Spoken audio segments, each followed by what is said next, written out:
Find your place in your Bible at the book of Ecclesiastes, Ecclesiastes chapter 1. Ecclesiastes chapter 1. And we're going to be looking at a rather lengthy section of Ecclesiastes, chapter 1, verse 12 to chapter 2, verse 26. But I promise you I'm not going to read all those verses. We're going to skip through here. I'm going to pick some things out and draw some things out of this passage as we continue in our study of the book of Ecclesiastes. I'm going to mention a name from the pulpit here that's going to excite some of you and sadden others of you. It's the name Tom Brady.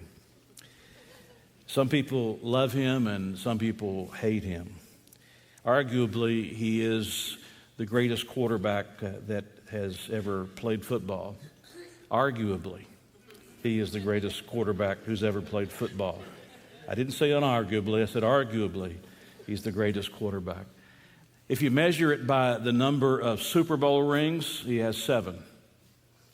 6 with the New England Patriots and 1 with the Tampa Bay Buccaneers. I really didn't introduce his name, though, to create a conflict amongst those of you that are football fans. I really wanted you to hear his name because of something that he said after winning his 3rd Super Bowl. He was being interviewed on a 60 Minutes interview, and he was asked the question that concerned, what's next? You have seemingly everything you could ever want, and yet you still say it's not enough.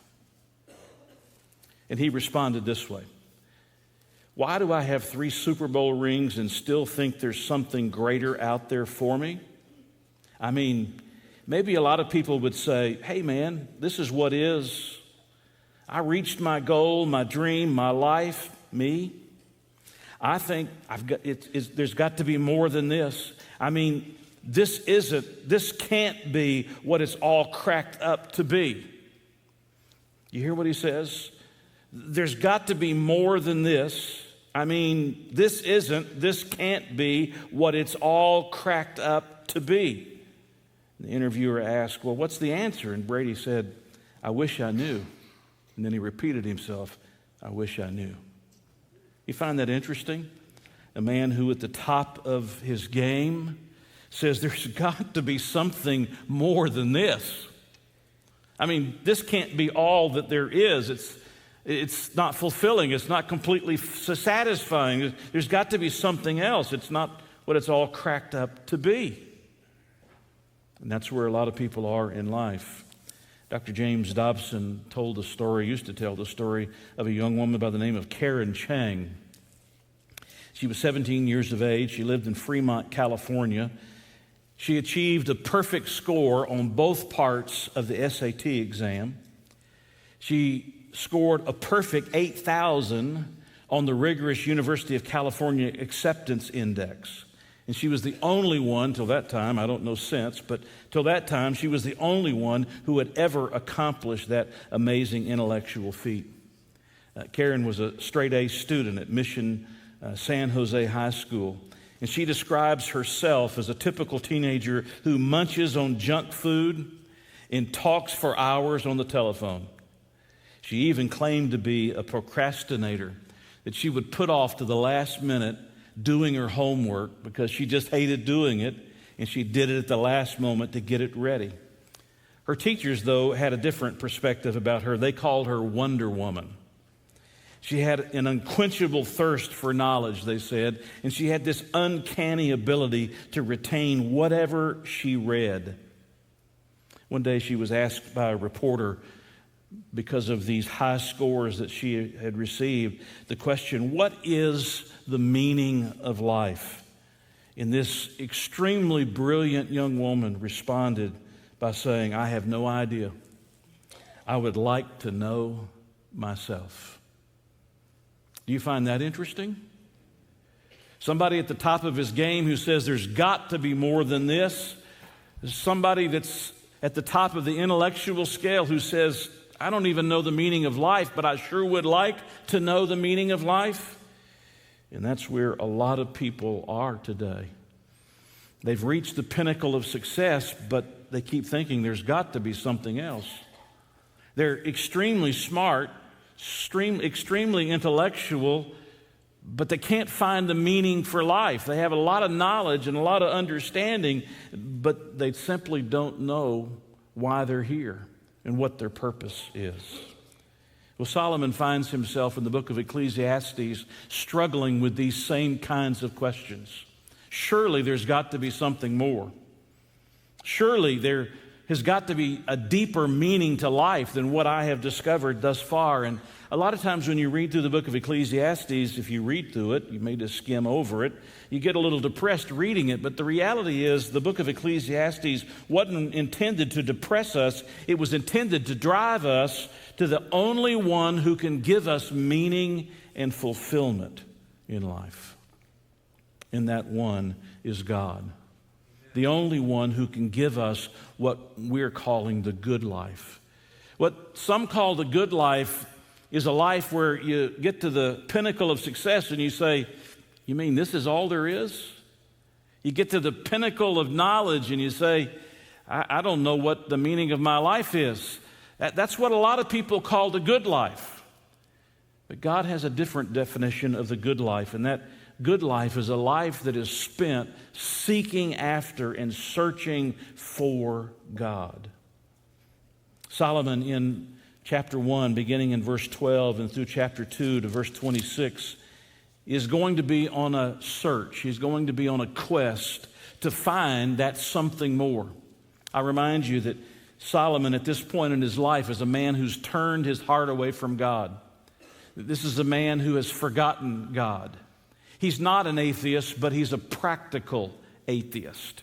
He's living as if there is no God. He's searching as if there is no God. He's looking purely on a humanistic level, a human level of understanding. He's looking for something that has meaning, something that will bring fulfillment and satisfaction. He's desiring something more than what he found at his pinnacle of success. And he picks it up in chapter 1, verse 12, and he says, I, the preacher, was king over Israel in Jerusalem, and I set my heart to seek and search out by wisdom concerning all that is done under heaven. You see the little phrase, search out? It's the idea of somebody who's going to write a doctoral dissertation. If you've ever done that, several of our staff have done that, I've done that. A doctoral dissertation, one of the things that's required of you is the diligence of research. You have to dig deep into the subject matter that you're studying and you're going to write about. You've got to get beyond the surface matters. You've got to get to the deeper issues, and you'll spend a year or more researching the subject, looking beyond the surface. That's the idea of search out. It's somebody who, like they're researching for a doctoral dissertation, something that they're going to have to go before a panel and defend. He's searching in that kind of a sense. He's searching in the sense of that kind of an investigation. As a matter of fact, you might even call this an investigation. It's an investigative reporter who's looking beyond just what they're being told by those who are the talking heads and looking beyond to see if the truth is really there and what the truth is. It's an investigator who goes to a crime scene and he looks at the crime scene and he says, you know, there's something going on here. He wants to know what happened. He wants to know how it happened. He wants to know why it happened. He wants to know when it happened. And he's looking through the details, every little detail that he can find. He's trying to find the answer to all of those questions. And that's the idea. Solomon is searching out for wisdom. And when he uses the word wisdom, he's not using it like many of us think of it, wisdom in the sense of something that comes from God, being able to see life from God's perspective. He's using it purely in a humanistic perspective. He's talking about reason. He's talking about philosophy. He's talking about intellect. He's talking about experience. He's talking about what any human being can discover on their own if they're willing to do the research and search it out for themselves, things that they can discover. You don't have to have God to discover these things. They are things that you can discover even without God. And he says, I've gone on this quest. I've gone on this investigation. I have started on this research for this dissertation. And I started in the realm of the intellect, in philosophy and reason and experience. It's interesting. He goes on here in verse 16. He says, I communed with my heart, saying, look, I have attained greatness and have gained more wisdom than all who were before me in Jerusalem. My heart has understood great wisdom and knowledge. And if you read through the life of Solomon from the book of 1 Kings, you discover that his knowledge, his intellect, his experience, his judgment, it was tested on a number of occasions, and all of the kings of that day and all of the royalty of that day were amazed at how smart this man was, at how judicious this man was, how he could see beyond the surface. He could find the real facts and the real details, and he could make these excellent judgments in many areas of daily life. He had more wisdom, more of this intellect and knowledge than anyone else of that day. He goes on in verse 17, and I set my heart to know wisdom and to know madness and folly. I perceive that this also is grasping for the wind, for in much wisdom is much grief. And he who increases knowledge increases sorrow. There's an old phrase that sometimes we use. Ignorance is, what's the word? I don't know if that's true or not, but we often say it when we don't know something that we really want to know, and we say ignorance is bliss. But here Solomon says wisdom brings grief and wisdom brings sorrow. I mean, if you know what you know, it bothers you. I mean, you know the outcomes, you know the end result, you know where this is leading, you know the street that this is on. It's a dead-end street, you know that, and it brings grief, it brings sorrow. As a matter of fact, in verse 15 of that same chapter, he says, what is crooked cannot be made straight, and what is lacking cannot be numbered. In other words, he says, when you know you've done the research and you've done the investigation and you've done the study, it brings you grief and it brings you sorrow because you know there are some things that just cannot be changed. Some things that just cannot be changed. Have you found that to be true in life? There are some things that just simply cannot be changed. You may be really smart. You may know a lot. You may have a lot of judicious understanding. You may have great reasoning ability. You may have a lot of experiences in life, but you know a lot. You may know a lot more than a lot of other people know, but you know that there's a lot of sorrow and grief in that knowledge because there are some things that just can't be changed. No matter how good you know, how much you know, how smart you are, you can't change it. And Solomon said at the end of verse 17, this is grasping for the wind. It's like trying to find a handle on smoke. It's like trying to grab hold of a fistful of air. It's like vapor that's there for a moment and then it's gone and there's no substance to it. You can't hold on to it. You can't keep it for yourself. It's like a bubble that quickly bursts and it's gone. He says this searching after, this research for this dissertation that I'm going to write has brought me to the place of looking for wisdom, knowledge, intellect, and understanding. But the reality is it leaves me empty. If education were the answer, then our university should be the most moral, ethical, peaceful, and spiritually fulfilling places on the face of the planet. But they're not, are they? They're some of the most tumultuous places on the planet. He moves from searching in wisdom for meaning and purpose and for the real reason for life to trying to find it in pleasure. He begins in chapter 2, verse 1. He said, I said in my heart, come now, I will test you.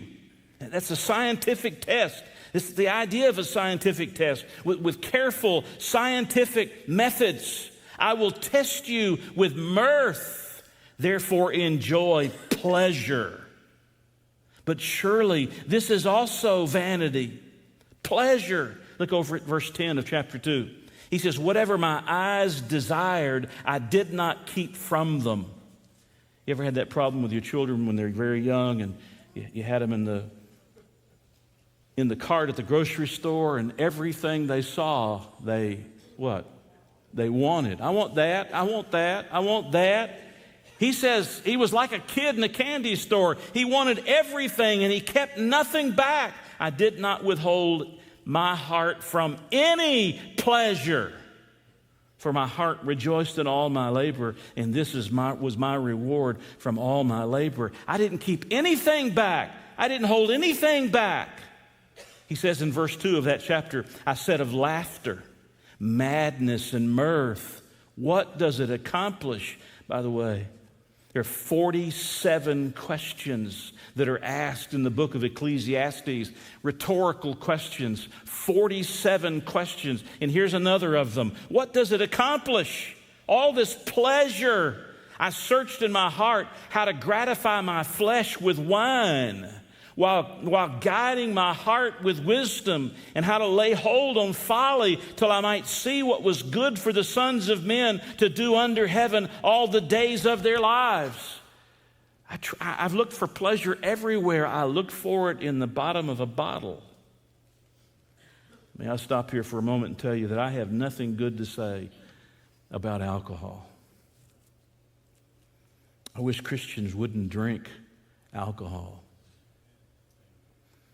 A greater destruction to the family, to individual lives, to finances, to marriages, to children, than crack cocaine or heroin is alcohol. It destroys over and over again. It addicts over and over again. It might make us feel accepted in a socialite community where everybody's sipping on a drink and now we feel like we belong and we're a part. It might make you feel big as a young person to have gotten something that's alcoholic in your hand to think, now I can act like an adult. But you don't stand on this side with the preachers and the medical doctors and the psychologists that are dealing with the outcomes of alcohol. In a day when alcohol isn't even really necessary for the Christian, it's not like we don't have very many things to choose from, right? Have you been to a 7-Eleven? Have you been to Sheetz? Have you looked in the cooler? There are plenty of choices to be made. And Solomon looked for pleasure. He looked for pleasure in a bottle, and he said he couldn't find it. It wasn't there. He moves from searching for it in wisdom, the meaning and the purpose of life, having something that, there's got to be more, looking for the more. He said it wasn't in wisdom. He didn't find it in pleasure. He moves to his accomplishments, his successes. We would call it the degrees that we hang on the wall. We would call it the buildings that we have built, the properties that we own. We would look at our bank accounts, and we would look at all of the things that we have in stocks and bonds, our financial portfolio. Notice, he goes on, verse 4, I made my works great. I built myself houses and planted myself vineyards. I made myself gardens and orchards, and I planted all kinds of fruit trees in them. So he's got horticulture right there in front of him. He's got an arboretum right there in front of him. Mary and I, when we visit our children in Dallas, they live about 15 minutes from the Dallas Arboretum. And you pay one fee. You get to go in all year long on the basis of that one fee, and you can take in 2 guests. We just happen to be guests. And we go in the Arboretum. It's manicured. It's right along the lake. It's manicured, walking past through all of these different kinds of beautiful flowers. The grass is always cut. The different seasons of the year, you see all the different things that they put out, to decorate for the seasons of the year. It's incredibly beautiful. And kings in that day had that kind of an arboretum to walk through around their palaces. He goes on in verse 6, I made myself water pools from which to water the growing trees of the groves. I acquired male and female servants and had servants born in my house. Yes, I had greater possessions. Here's one of his successes. He acquired things, possessions. I had greater possessions of herds and flocks than all who were in Jerusalem before me. I also gathered for myself silver and gold. He moves from the success of properties to the success of profits. I gathered for myself silver and gold and the special treasures of kings and of the provinces. I acquired male and female singers, the delights of the sons of men, and musical instruments of all kinds. He had all of the entertainment you could ever possibly imagine. As a part of his success, he had properties, he had profits, but he also had popularity. Verse 9, so I became great and excelled more than all who were before me in Jerusalem. Also my wisdom remained with me. In other words, I didn't lose my objectivity. I didn't drink myself to the place that I couldn't think correctly and properly about what was going on, about this research that I'm doing, about this study, this investigation. He had everything that people want. Property, profits, popularity. He had it all. He had everything. Derek Kidner, who is a scholar and who writes about Ecclesiastes, says, what spoils the pleasures of life for us is our hunger to get out of them more than they can deliver. Getting eternal and ultimate meaning out of temporal and temporary pursuits is destined to fail. Whether it's pleasures or whether it's successes and accomplishments. We are a culture, if you let me just read it the way I wrote it, we are a culture drowning in entertainment. We go from one event, one show, one athletic competition to the next to keep us occupied. But all it does is serve as an anesthetic to the hurt and the pain and the emptiness that we feel. It occupies our minds so that we don't have to deal with or search for the real answers to life's deeper questions. Some of us are keeping our kids so busy, they never have time to even think about the greater matters of life, the real meaning of life. And that's true for us as adults as well. That's true for the way we're living as well. But entertainment, Solomon says, can't satisfy me. Staying busy, all of my successes and all of my achievements. Can you imagine what all went into taking care of what Solomon was doing? I mean, there are building projects everywhere. I don't have time to take you to 2 Chronicles chapter 8, where he talks about the cities that he's building beyond Jerusalem. Places that are outposts where he's putting up and saving all of these things that he's collecting. He has one city that's some 300 miles away. It's on a trade route. It's a matter of a place. You got to pass that way in order to get to Jerusalem. He's got all these places, the palace. It took him 13 years to build his own house. It only took him 7 years to build the temple. Took him 13 years to build the king's palace. He's got all of these accomplishments. And then think about taking care of it all. In 1 Kings chapter 4, you just listen to it, verse 22. Now Solomon's provision for one day was 30 cors of fine flour, 60 cors of meal. A cor can be between 6 and 10 bushels. So take the lower number or the high number and multiply it. He goes on, 10 fatted oxen every day, 20 oxen from the pastures, and 100 sheep besides deer, gazelles, roebucks, and fatted fowl. For he had dominion over all the region on this side of the river, from Tipsha even to Gaza, namely over all the kings on the side of the river, and he had peace on every side all around him. In other words, unlike his daddy, he wasn't involved in wars. He wasn't battling the enemy as his father had done. He had peace, and he's spending every ounce of his money looking for meaning from life and looking for purpose. And he looks in the intellect, and he looks in the education, and he looks in reason, and he looks in experience, and he looks in philosophy, and it says it's empty, it's grasping for the wind. He looks in pleasure and entertainment, and he says it never satisfies me. And he looks in his accomplishments. By the way, more than 40 times in chapter 2, verses 1 to 11, more than 40 times he uses the word I, my, or myself. Everything is being done for me. Look back at it again, verse 4.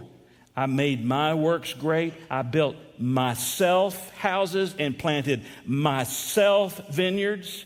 Verse 5, I made myself gardens and orchards. Verse 6, I made myself water pools. You get down to verse 8, I also gathered for myself silver and gold. I mean, he's doing it all for himself.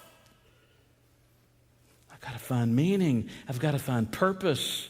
I've got to get busier and busier. I've got to build more and more. There's got to be more accomplishments. There's got to be more entertainment. There's got to be more pleasure. And stop and think about the 700 wives and 300 concubines. Solomon might have put Hugh Hefner to shame.